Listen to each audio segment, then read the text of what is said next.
This is Family Electric Ghost of Kim DeYoung for the first of the program. How are you doing tonight?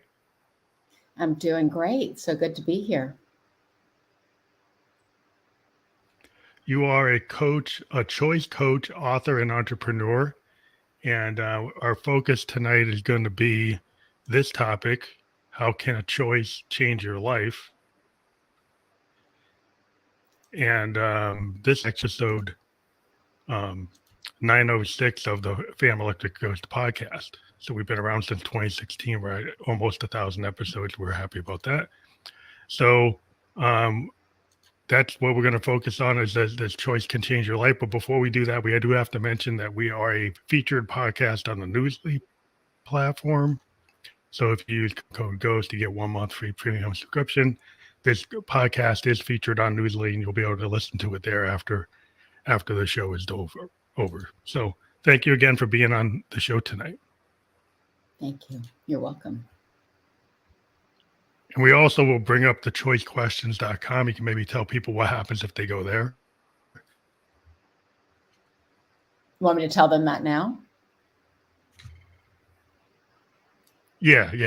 Just at the beginning. We'd like to do it at the beginning and maybe at Perfect. the end too. So at choicequestions.com, I created basically a really great guide that are 5 key questions to ask yourself before you make a choice so that you can be a bit more thought out.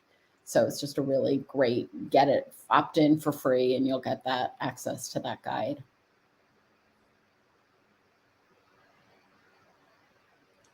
Okay, well, thank you again for being on the program. We have your main, but sure, we could probably get to that other one from there too, right? Maybe. From kimdeyoung.com is yes, that's my primary website. You can learn all about me. You can access a link to my book. You can learn all about mapping. There's a lot it's a fun site to browse. There's a lot of blogs, a lot of access to my podcast. So go browse around and have a good time. So we always like to start at the beginning. So how did you get into the I guess you call yourself a choice coach, and that's a different term. That's the first time I've ever heard of it, and so I'm kind of That's curious. good. I'm hopefully the only one. Yeah, I have not. I've been interviewing people since 2016, and I have not heard that. Yeah. So you're the first person I've ever seen use that. So maybe you can talk to us about what that means. Yeah.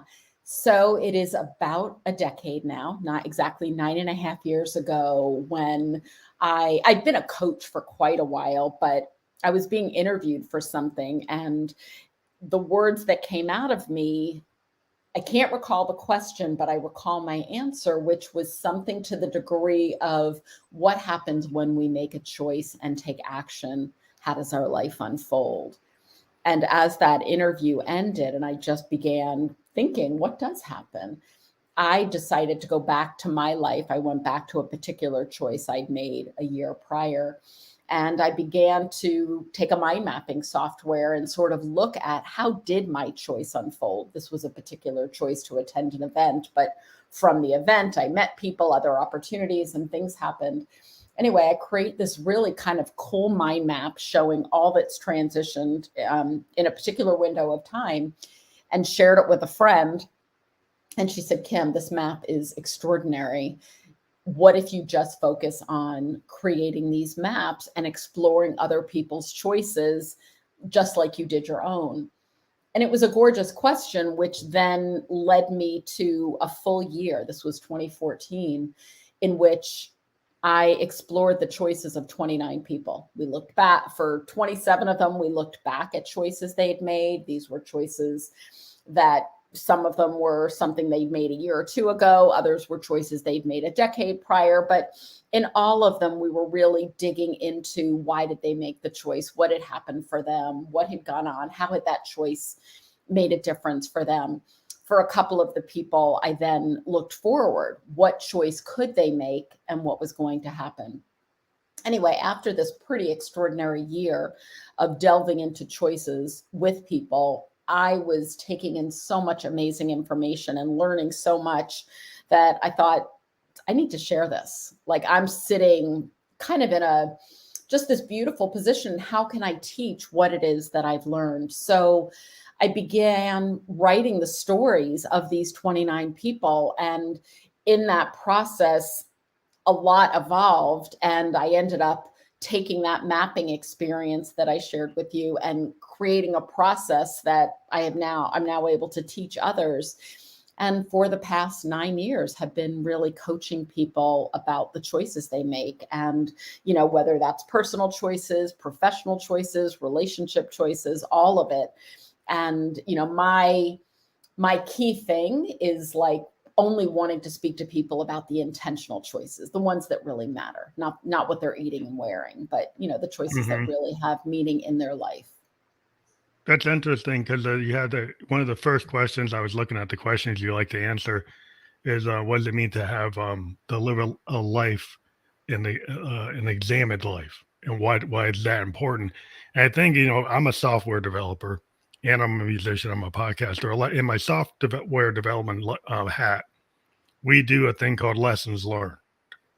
Like every time we do an implementing, we go back and we look at what could we have done better, Yeah. because Yeah. what we do is an iterative process in software design. We know we don't get everything right. We know we continually have to make updates. Like when you see your phone, you're getting all these updates. Why is that? Because the software is never done, because we can't anticipate everything.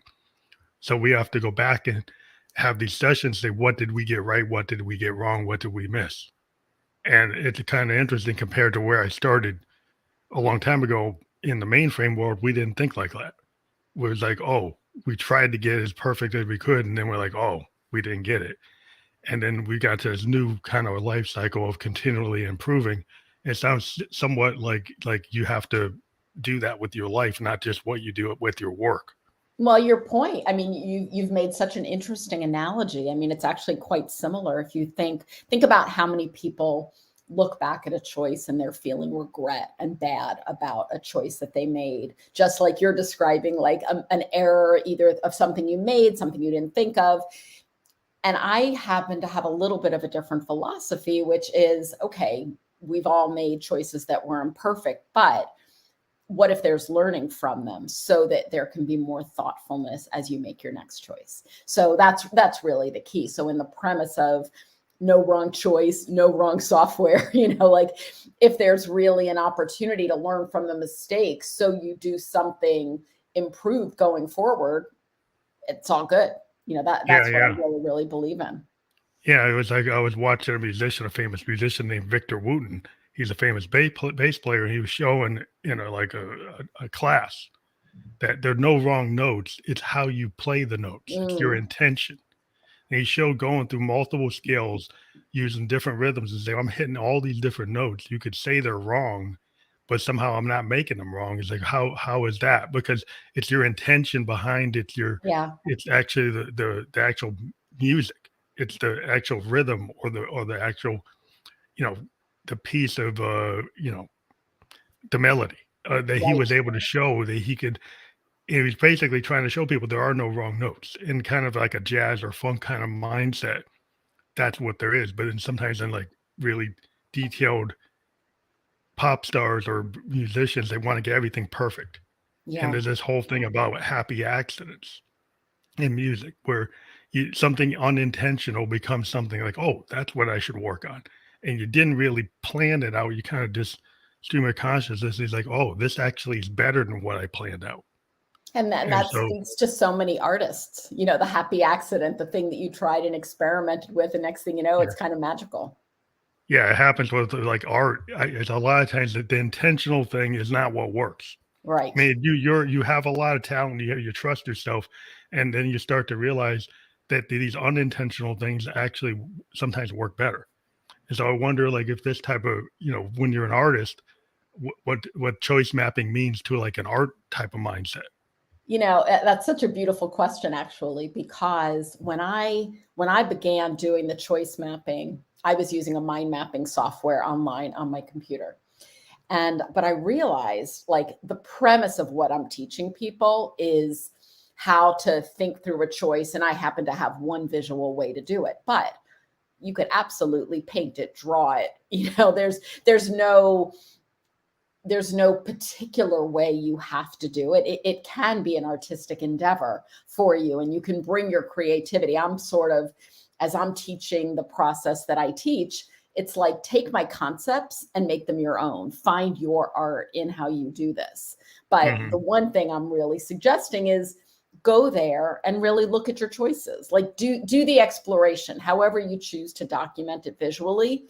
Let that be up to you artistically. Like, it can be anything. You could do it in a Word document. You could do it on a mind mapping software. You could paint it. You could use sticky notes, whatever you want to do. But let that part be your own and your own creativity. A lot of times people have like goals or beliefs and then actions, and sometimes they don't realize, like, they think their beliefs are like, actually like truths, right? And they might not be. They might be like they were taught that that was like a truth, but it's really like Yes. a belief versus something that is actual, like a fact, like a real fact. So when you're making choices in terms of like what part does like the belief and the truth and those type of concepts fall into like a philosophical Yeah. type of perspective? What you're asking, which is interesting, is that, and I discovered this as I was speaking to all of these people about their choices, what kept happening and what I kept noticing were the stories that people had created about themselves because of choices that they'd made. So they might, imagine if they'd done something that they felt ashamed of. So now they've created a story that they're bad in some way or not good enough in some way or whatever it could be. And that story now, they carry it with them into Hmm. present time, whether or not that is truth. Not to say that what happened at that moment in that choice didn't actually happen, but now all of a sudden they've made it into something much bigger. And that old piece, that old story is now dragged around like baggage into where they are in the present. And if they don't acknowledge it, if you don't look at it and say, wait, you know what, I might have done something, maybe I screwed up when I was 20 or 30, and am I still that person? No, I've grown from it. But if I still sit with the baggage of that story of the screw up from a time or a Hmm. label that I was given or something, how do you move beyond it? And if you don't move beyond it, it really affects the way you make your choices in present time, because you're sitting with that negative energy from that old story. And it may be an opportunity to delve into the story. Where did it come from? Is it truth? Where can you heal from it? I mean, it's really an opportunity for some personal growth. That's what I find is like, well, being an artist and also being in design, I kind of use both sides of the brain because I'm an electronic musician. So some of it is like technical and Yeah. some of it's art. Right. So, and then what we find is like there's a lot of people who are fearful, right? Like I've talked to artists and they've got tons and tons of material that they won't show people because they don't think it's good enough. They don't think it's the right thing. And I've talked to all types of artists that kind of do this to themselves where they're trying to get perfection and they don't realize that they're not the best judge of their own work. That a lot of Yes. times they have to have other people look at it and say, you know what, this thing that you're so scared of is like the best thing you ever did. But you're so scared to show it to anybody. And usually you get to the next level when you start to be more open And and vulnerable. vulnerable. Because like, part of the whole thing is like when you're a really great artist, is like, wow, how can they show the world all this stuff? Because it's hard, because you do take it personal. And if you show somebody something very vulnerable part of you, it's all in the whole world and everybody sees it and they automatically assume that's you. Now, whether Yeah. or not you're creating characters or not, people still think it's you. And so it's hard to present that way. And I think that applies in a lot of things. I've met people who are scared to go to the next level in business because they don't know what that means. They'll go from being a analyst to a manager or a manager to a director or into the C-suite because I was like, I don't know, am I good enough? Am I not good enough? It's like, Yeah. that's Yeah. still they're holding on to that usually from childhood, some parent or somebody telling them they weren't good enough. Yeah. And, so how do you make those choices? You keep on making the same choice and you think you're gonna get a different result. Well, exactly. And it's like, until I mean, the truth is, and we all know this to be true, whether we do it or not, like until you heal issues of your past, how you did things, etc., it's going to affect you in the present time. So, a lot of what I teach, what I've observed, speaking to so many people, and again, that first year was 29, and now it's gone on to be more than hundreds of people, all ages, of their choices. And I see this. I mean, I've developed some beautiful friendships with people in their 70s and 80s now, and I'll have these very interesting conversations with them where they, even at this age, are sitting with the shame of things that they did back in the day, whatever it may have been, and it's still affecting them. And it's like, okay, do the work to get underneath that so that you can be who you want to be and do what you want to do right now. Yeah, I've met people, like a lot of their elders in my family, and they'll go on about, they could be 70, 80 years old, and they're still go on and about stuff that happened when they were 25 or Yeah. 22 or 18. Yeah. And like you see, because a lot of times with them, it's like they didn't know, they didn't have analysts to go to, they didn't have, people to talk to, other than maybe their spiritual advisors at the time. And even then, they were scared to actually tell them the truth. And so there's a lot that was like held very closely. And I have a daughter who's 23, and her generation is like when they talk about everything. And I'm like, wow, you guys, she's so open compared to a lot of other people. Everybody in my family who's got kids, they're at like 23, 20, 22. They seem to have a different perspective, Yeah. at least in my family, It's so compared to the older interesting generation. Yeah. that you're bringing that up. My children right now are 20, 23, and 24. So I'm really living in that space of, I call them the emerging adults. It's like they're, think about them. They are kind of new to making choices, maybe without parental support. They don't have necessarily the confidence that they will in years to come. They're a little nervous. They're scared they're going to make a mistake.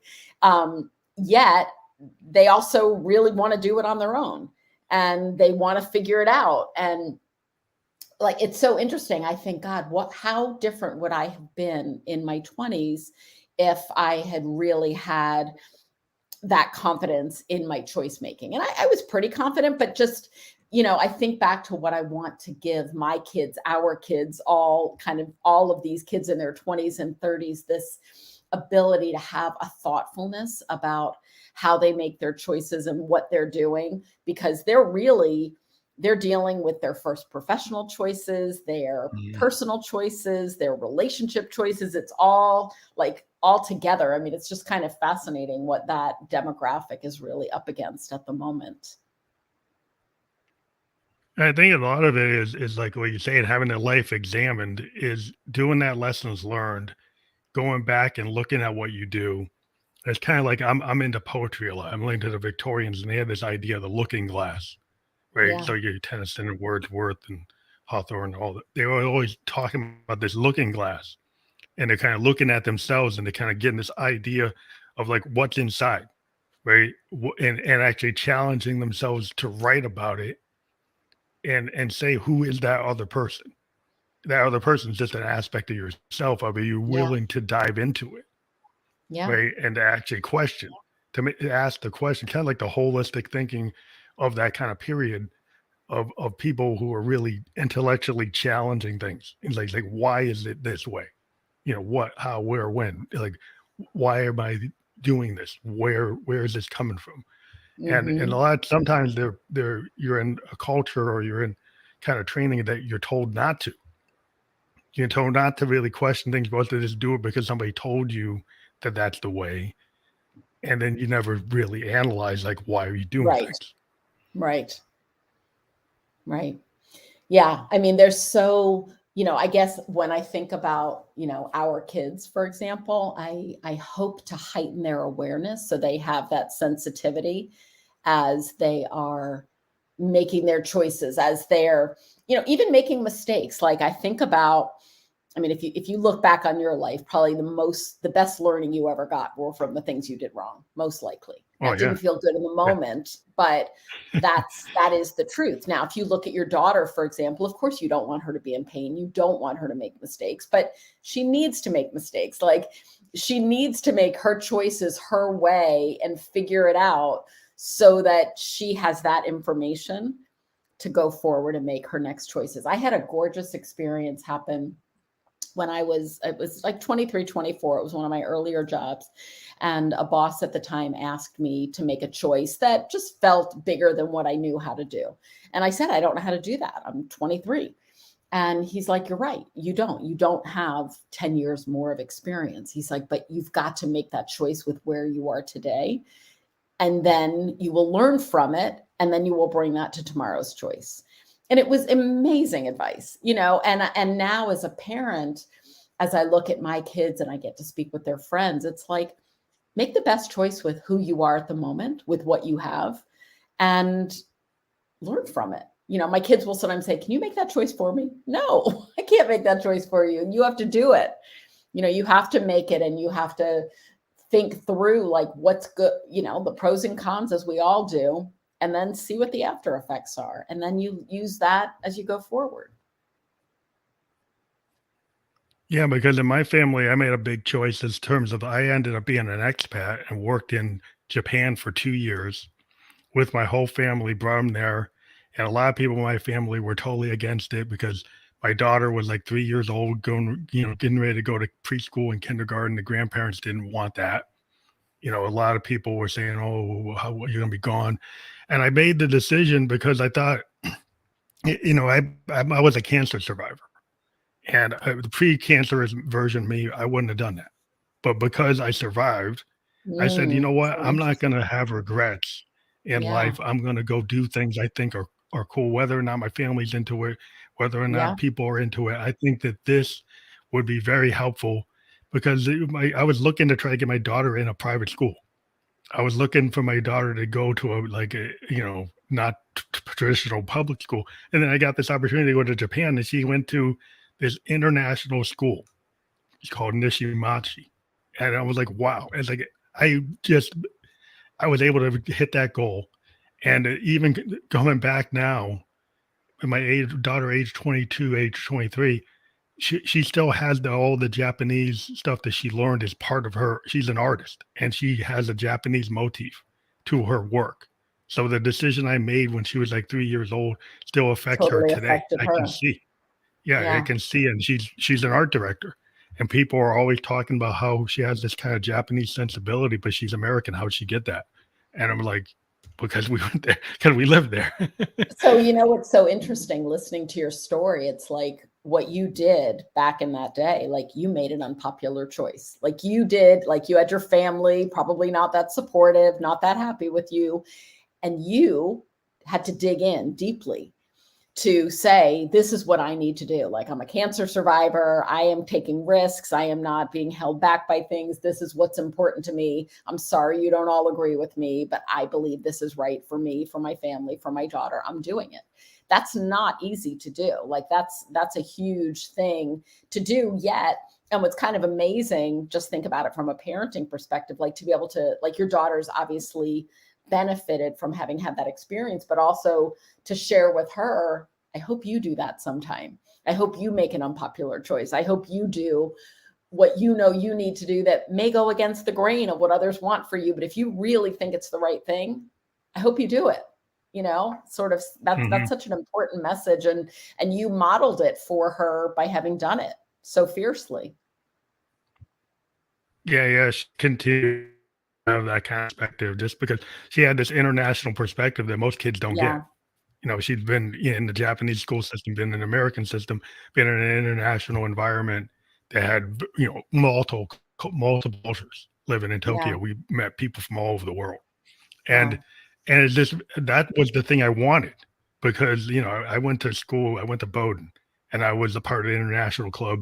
And I met a lot of people. My roommate was Japanese. And that's part of one of the reasons I had an affinity for Japan for even going back to when I was in undergraduate school.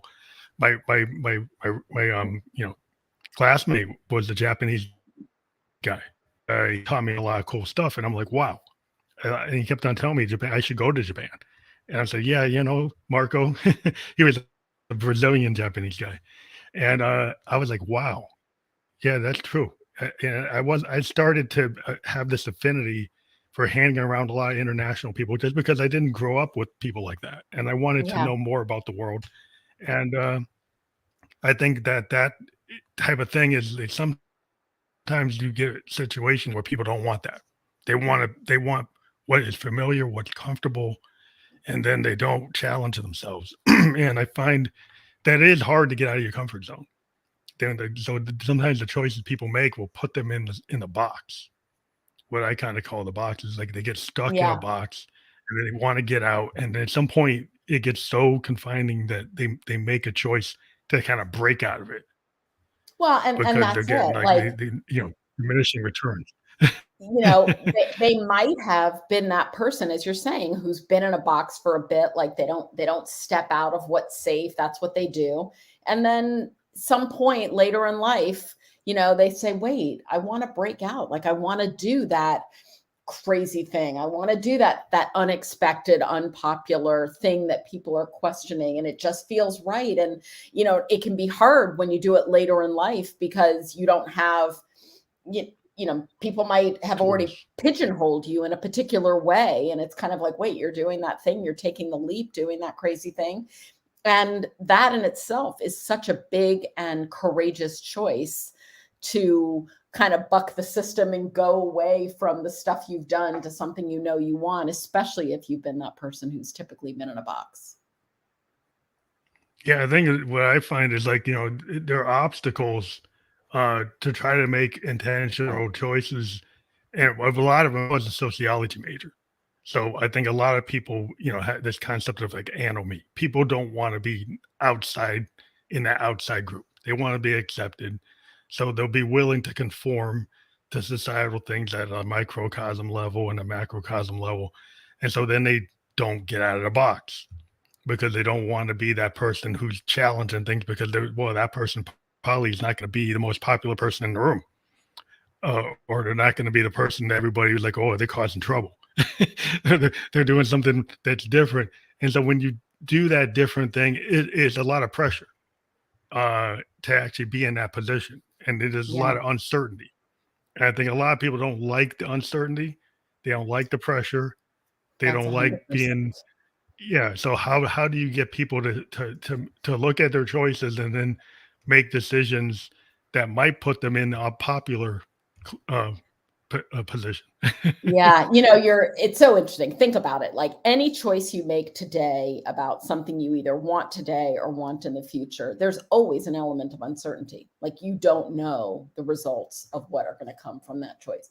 And if you have a personality where like that scares you, it may be harder to kind of step into that because you're nervous of the uncertainty. And I hear that all the time. There's so many people who are just nervous to step into a choice because they don't know what's going to happen for them. um, and you can't change somebody's disposition. Like, it's for them to change it. But I do think, you know there was a beautiful quote. I believe it's a Tony Robbins quote, and it's something like, the quality of our life is directly proportional to the amount of uncertainty we can tolerate. Which is a really interesting thing to consider. It's like, how much uncertainty can you hold as you step into making a new choice? Many people can't, and I'm sure we all know many of them. And I'm sure there have been times when you couldn't. And then there are times when you're just like, I'm going for it. I'm going to do that thing. I don't know what's on the other side, but I have enough confidence in myself. I know I'm resilient. I know I can figure it out. Like, it's having that so that you can trust yourself. And a lot of it is having a bit of trust and faith as you Mhm. step into something unknown. I mean, imagine you landing in Japan with a little girl. There's a lot, and a certain element of trust that you have to have, and faith, and how you're showing up with people to create a life that's both safe, exciting, interesting, all the things that you probably wanted. Yeah, I mean, it was a challenge because I had never really gone overseas and, had to learn language, culture, everything all at once. And Yeah. it was totally different, but to me, it was exciting. And because I had kind of gone through the cancer, I started to build tools. I started to kind of get this tool set where I started getting confidence I didn't have. And I think it's also this kind of self awareness, like you talk about self compassion or self forgiveness. Is like at certain points I had gotten to a point where I felt like I hadn't gotten where I needed to go. I was 27 years old and I hadn't really gotten to where I needed to be. Yeah. And in part of those decisions, I ended up, getting married, having a child, going to Japan. It was like this thing that happened where I didn't have the self confidence to make those decisions. And then after the cancer, I started saying, like, why not? Why should I stop myself from doing the things I want or going after the things I want to do just because I don't know what's going to happen? I didn't know what was going to happen with the cancer. So I think what happened is, it's a crucible kind of moment. It's like some people hit that crucible Yeah. and then that gives them the permission to themselves to like, okay, I can do this. And I don't know if everybody has to have that such a it's a bad thing happen, but I looked at the cancer was like probably one of the best things that ever happened to me because I wouldn't even be here on the mic. The other version of myself, I wouldn't have done that. I was super shy. I couldn't even do anything public at all. And Which the just in major itself. transformation that just got to the point where I want to do these things. Yeah. Yeah. But it's funny, like listening to your story, you're again a really compelling example of, you had something that was really scary that happened to you. You made a choice to push through it. You were scared, but it's like you also, as you said, you had this key moment of like, I've got to move forward in this way. You knew that for yourself, and not everybody has that. I mean, not every choice is a pivotal choice that we hold on to. Some Yeah, are yeah. smaller Crucible, in yeah. scale, but I'm sure we can all look back on our lives at the 5 or 10 key choices that we made that really did make a difference in and where we brought intentionality and thoughtfulness into how we made that choice, and that choice has now affected who we are today and how we show up today. So when you do this, after you did this whole study of looking at all these people and looking at the choices they made, is part of the process of like that self-examination, like, like in a project level, we do the lessons learned. So Yeah. when you're looking at their choices, like what's the time frame? And is it really like based That's on the personal. individual? That's a Yeah. totally personal choice. So, excuse me. I teach people about 3 different mapping processes, and the key one that I teach is called an exploration map, and that is an opportunity for someone to explore either a choice they did make or a choice they want to make. And as far as the choice they did make, I've looked back with people like a choice they made 50 years prior. I was doing this with a woman in her 60s, and it was a conversation of a choice she'd made in high school. So as an example, versus I've looked back with something somebody did a year ago. So it's really all personal choice. And of course, my own self, Mhm. because I've been on this journey, I have looked back across my whole life. I mean, I went back and probably looked at the first choices Mhm. that I really remember making intentionally, which began in college. And then subsequently into my 30s and 40s, it was like, what choices was I making? And also what's so interesting, as you choose to go back, and it is a self-exploration process. It's certainly a reflective, exploratory process. And you can go as deep as you want. I mean, that's kind of the magic of it. How many questions and answers do you want to go with yourself to understand who were you at that time, and what is there to understand about yourself from that time? Like, I almost, in a very simplistic way, if you think about looking back at a choice, you're either looking back at a choice you feel really good that you made, or one that you may not feel good that you made. And so for the ones that you feel good about, it's really an opportunity to say, okay, what did I love about myself when I was 20, 30, et cetera, based on that choice that I see within me now? Like I can see that a piece of me was growing back then at that early age, and I see it within me. That certainly is a beautiful experience to have. And then similarly, the looking back and addressing, like, where did I make some choices I'm not so proud of? Where did I hurt somebody? Where did I not do something well? Where do I, had I had a mentor, had I had guidance, maybe I would have done it differently, but I didn't. So how do I forgive myself now for what I did then? And again, importantly, how do I learn from it so I do it differently in the future? And I think for anybody listening who's a parent, to imagine sharing this with their kids, to give them that support of, how they look back at what they've done. It's interesting. I was looking at the point that you talk about self-compassion and self-forgiveness. A lot of people look at a mistake and they want to go, apologize or ask for forgiveness to the person they felt that they hurt. But when you think about self-compassion and self-forgiveness, I've talked to a lot of people who are therapists, and they always kind of talk about, like, you got to start with yourself before you can go anywhere else. So But is your that kind of point where is, that comes from? well, your point is interesting. I think it's both. I mean, like, let's imagine you're looking back and there's something that you did and you did it to somebody. Maybe you did something that hurt somebody. Number one, you need to kind of get it together with yourself. Like, what did you do? What was going on? Like, really own your truth about it. And if appropriate, absolutely go and apologize to the other person. I mean, there's no time limit on when you can Hmm. apologize to somebody. I think it's always, I think if there's sincerity in the apology, I think it's always well regarded and appreciated. And I mean, just imagine how you would feel if some, bully from elementary school, got it together now as a grown adult and said, I really want to talk to you. I was an idiot back then.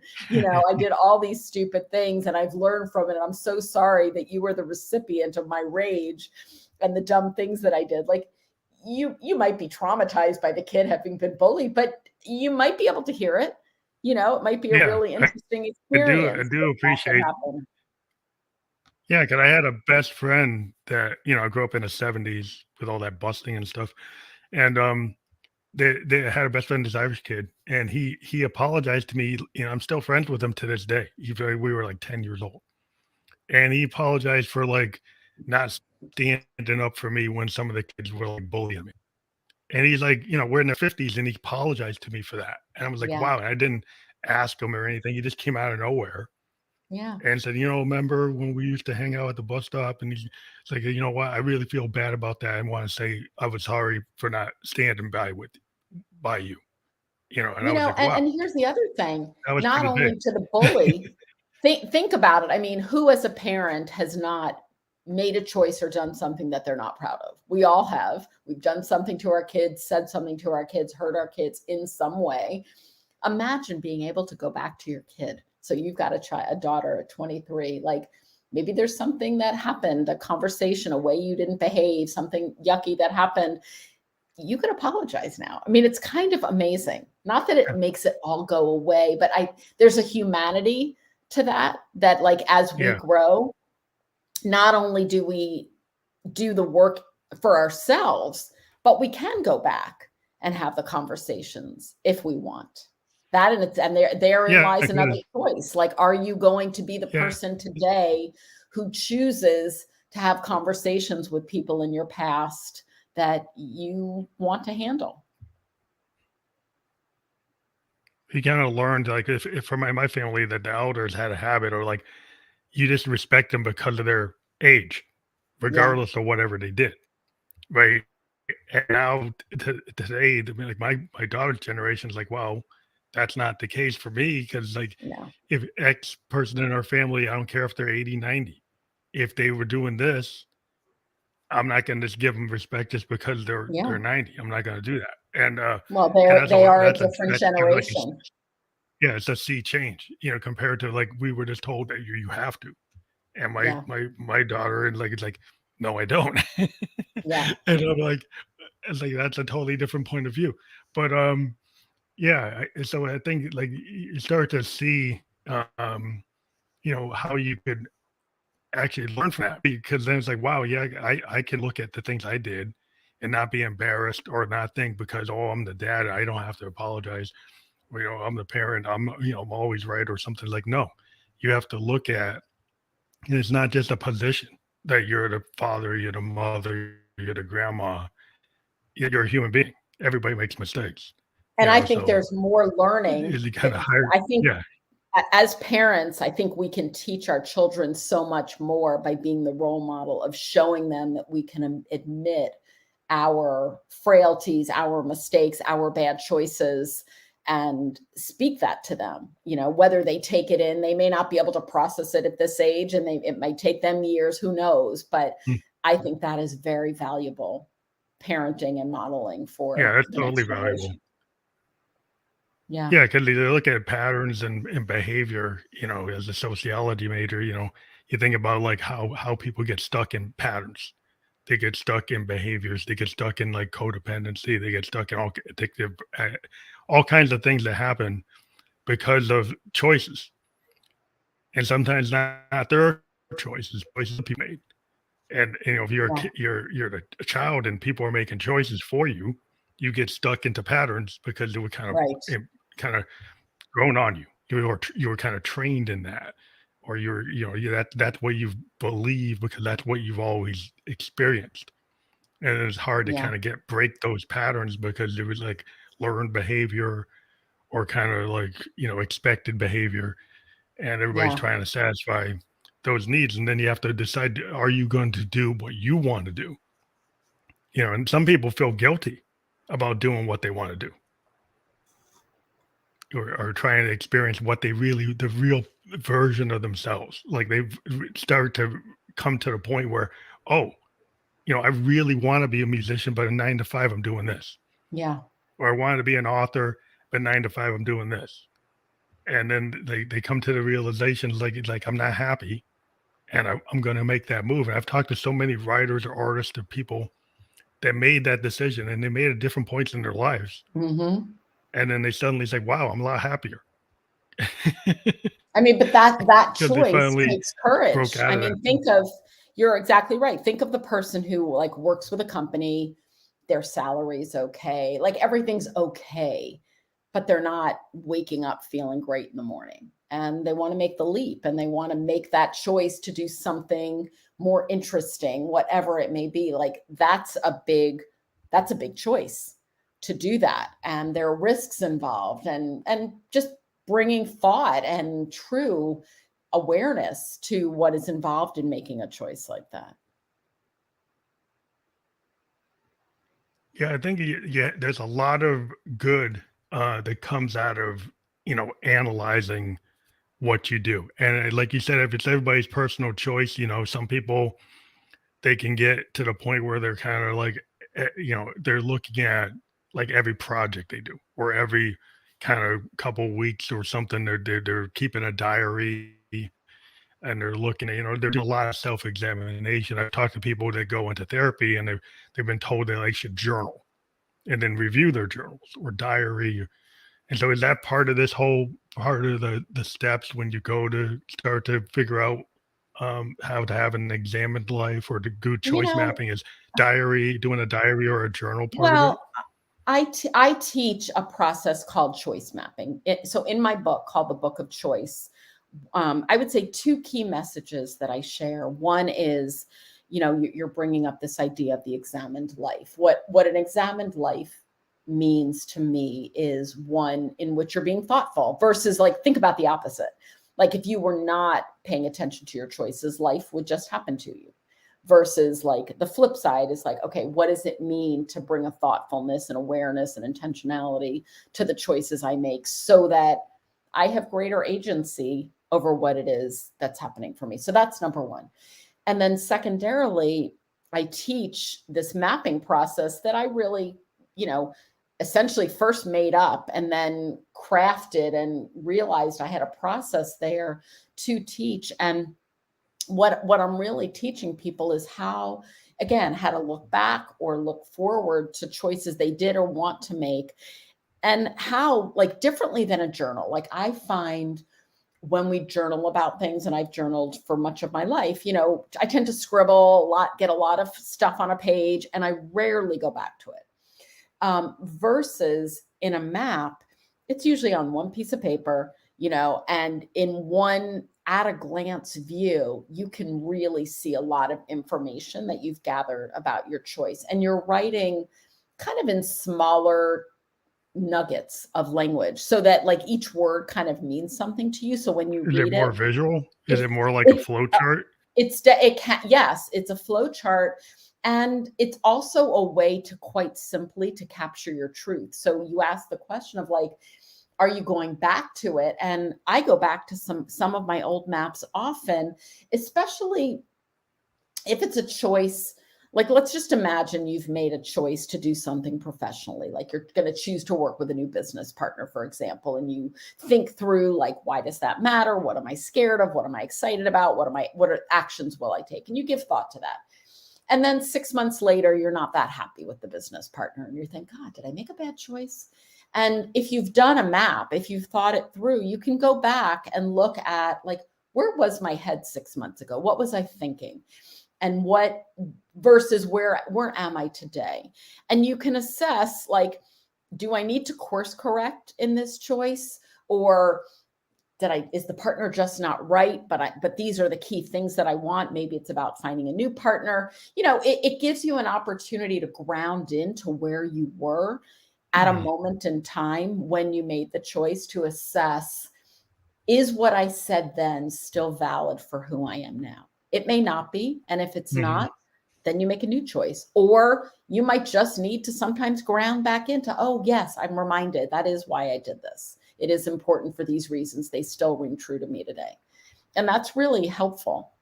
That's interesting because like when I was in Japan, one of the things I did that worked was, instead of doing waterfall documents that were these big 100-page documents, I did these activity diagrams using UML. And what I was able to point out was logic is logic, whether you're Japanese or English. If you it's more like a flow chart. The Japanese and the English people in the room could understand the logic of the flow chart. Yeah. Right? They could understand the logic of the inputs and outputs and the actors could be people, the actors could be systems. And so we were using this UML notation to show things at a very high level in a context of what's going in and what's going out, what's going here to this person, going there back to that person. There's flow in the information in terms of diagramming. And it was a lot easier to get approval for where we were going, instead of trying to decipher, is the Japanese translation of this document the same as the English translation? And so we were able to get on the same page. And I continued to use that kind of thing that I did in Japan. And I found it even in the C-suite, when I explained things to executives, if it were more visual, it works better than doing this big, long, conversation about these big documents. So I found visual tools do get to the point, and you tend to go back and you can use them because they're more readable, more understandable, more universal. Yeah. And I know I have enjoyed the visual of it, and I'm enjoying teaching the visual to others so that they can, either experiment with my way or use my way as a jumping off point and go kind of creatively figure out their own way. But just the concept of looking at what you're doing with the choice on one piece of paper is quite impactful. Yeah, just having all that context in a more high, it's like kind of like the elevator pitch. The idea of the elevator pitch is that you can describe what you want in that elevator. By the time you walk out, the person knows what it is, right? You then go on and on and on and on, right? And I think that's where you can get to the point, and actually, it's retainable because it's like digestible. It's like, so that's kind of like the way things are today with TikTok and Reels. Is like, why do people like the 90-second thing, the 30-second thing? Yeah. Well, and interestingly, Versus the 15 minutes, 30 minutes, a half hour. The choice questions that we were talking about, the guide that I created, it really, in a very simple way, is teaching you like 5 key questions to think about for every choice. Like at some point it becomes quite automatic. Like as you get comfortable with it, I just use my fingers to think through the 5 questions, and it's like just doing that and being thoughtful and documenting it however you can. And the first question, and the most important question for any choice, is, why does it matter? Like, why do you even care about this choice? Like, if you can't answer that, why bother? Really, that it's got to start Yeah, it's like there. you always ask people, like, you ask people, they say what they want to be rich, they want to have $1 million. Like, what are you going to do with the $1 million? Why? Yeah. Like, is it really the $1 million, or is it that Or you is it want to what you do want to do with X? it? Yeah, and so maybe Yeah. you should be focused on what you were going to do with it rather than the million. Is like, what is it that Right. you want to do? Maybe you don't need a million to do what Yeah. you want to do. Right? You could actually do what you want to do and get there faster if you actually realize what it is you're trying to get to. So true. So true. Yeah. So that sounds like I always like top 5 and top 10 list. Like in my business, I try to cut through all the static. And when I get to somebody and I want to know what the requirement is like, what are the top 5 things you want to do? Yeah. And if it's like overly a little bit, it's like, well, top 10 things you want to do. And you get it, you break it down, and then you prioritize it. Say, well, what can you live without? And what do you need right now? Yeah. And it's like once you start the prioritization of where you want to be, I think that's where you can actually make it so that you actually can succeed. Now, failing, like I said, being a musician, we don't succeed all the time. A lot of times, it's the process of writing a song is a lot of, like, you could say they're failures, but I look at it as like they're stepping stones each take. Like you say, you do 50 takes. Each of those takes is getting you toward that final thing. Mm-hmm. It doesn't mean that on the 23rd take that you failed. You're just trying to get closer to where you want it to be. And it's interesting just taking what your example and applying that to choice. One could say, like, I choose to, have the perfect song, whatever, or write the perfect song, or I choose to explore the process of writing a song. And knowing that that process is many, many, many iterations, and actually enjoying the process, knowing, there will be twists and turns on that journey. And that's just part of it. If the only journey, if you go in thinking, and again, this goes back to the art conversation in the beginning, like, I have to create a perfect piece right out of the gate, like, probably pretty unlikely, versus like, I'm choosing to enjoy the process of what I'm creating right now. And that's very different. And that And part of opens you what up. we, yeah, Yeah, I it mean, just, part of it what you opens find you up out to as enjoy it. part of what you find out as a producer is like you go and do those 23 takes, and then you find out that the fifth take is actually the one. Right. And then you show the people like what you did here is closer to your original intent.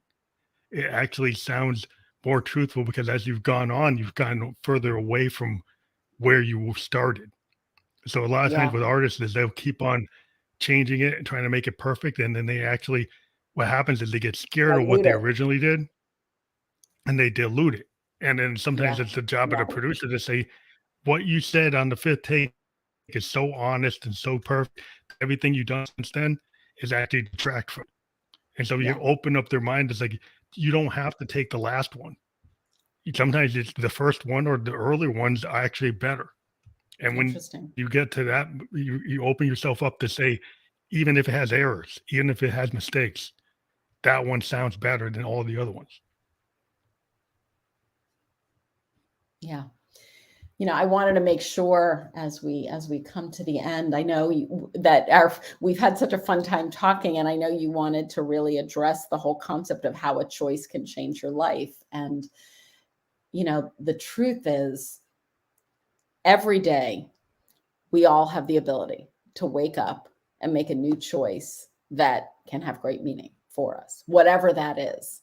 And no matter like what the past was, what yesterday was, how you behaved before, how you showed up in a circumstance, whatever issues you may feel from past, any day we have the ability to choose something that moves us into the future as we want it to do.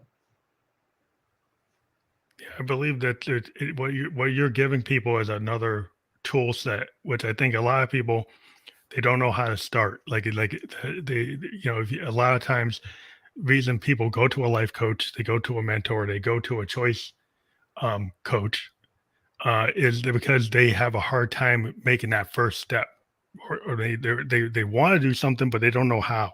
Yeah. And I think what's really cool, what I've been doing with the podcast, is talking to all these different people with different strategies. And you have an interesting strategy, which I have never really seen before, which I think people will find very, I think is a good first step, is to check out, go to choicequestions.com, go to your primary site, And from my primary kimdeyoung.com. site, yeah, they can get access to my book. And, that teaches all of these pieces there. So that's certainly the first thing. Yeah, and all these will be clickable. Right now, you can't click on it, but when we publish on all the platforms that we're on, you actually can click through on that link, and that'll Yeah. make it easier for the audience to go wherever, at least on the video versions. You'll be able to click through on that. So I do appreciate the time you took with us today. I think it's Oh, an it's been a interesting pleasure. perspective. I've never, talked to a choice coach before. So thank you Thank you. for being on the program. And, Yeah, my pleasure. I think it's a great conversation. People go back and look at it, listen to it, watch it, and hopefully they'll check out everything you have to offer. So thank you again for being on the program. Thank you so much for having me. I loved our conversation. It was wonderful. Have a good night. You too. Take care.